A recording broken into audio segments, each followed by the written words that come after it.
దేవుడు గురువు పక్కపక్కనే ఉంటే నేను మొదట గురువుకే నమస్కరిస్తా అన్నారు మహానుభావులు కబీర్ దాస్. ఎందుకంటే ఆయన భగవంతుడు అని మొదట తనకు చెప్పింది గురువే కాబట్టి అని వివరించారు. గురువు అనే పదానికి ప్రత్యేక అర్థం ఉంది. గుహ అంటే గుహమైనది, తెలియనిది. రు అంటే దాన్ని రుచ్యం చేసేది, అంటే రహస్యమైనదని తెలియపరిచేది, అంటే మనలో అజ్ఞానాన్ని తొలగించి జ్ఞానభక్తిని వెలిగించేవాడు గురువు అన్నమాట. అలాంటి గురువును దైవం కన్నా మిన్నంగా ఆరాధించే భారతీయ సంస్కృతి మనది. ఉపాధ్యాయ దినోత్సవం ఎందుకు జరుపుకుంటారో తెలుసా? డాక్టర్ సర్వపల్లి రాధాకృష్ణన్ గారి జయంతిని పురస్కరించుకొని ఏటా సెప్టెంబర్ 5న ఉపాధ్యాయ దినోత్సవాన్ని జరుపుకుంటాము. తరగతి గదిలో దేశ భవిష్యత్తు ఉందని చాటి చెప్పిన ఆచార్యుడు సర్వపల్లి రాధాకృష్ణన్.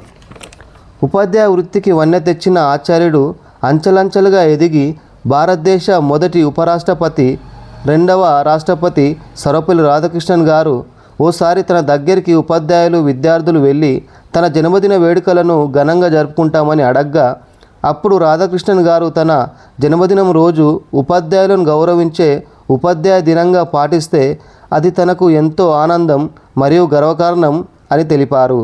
అప్పటి నుండి 1962 సెప్టెంబర్ 5వ తేదీన ఏటా ఉపాధ్యాయ దినోత్సవంగా భారత ప్రభుత్వం అధికారికంగా నిర్వహిస్తుంది.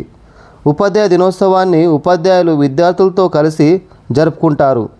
భావి భారత వనికి ఉపాధ్యాయులే రూపకర్తలు.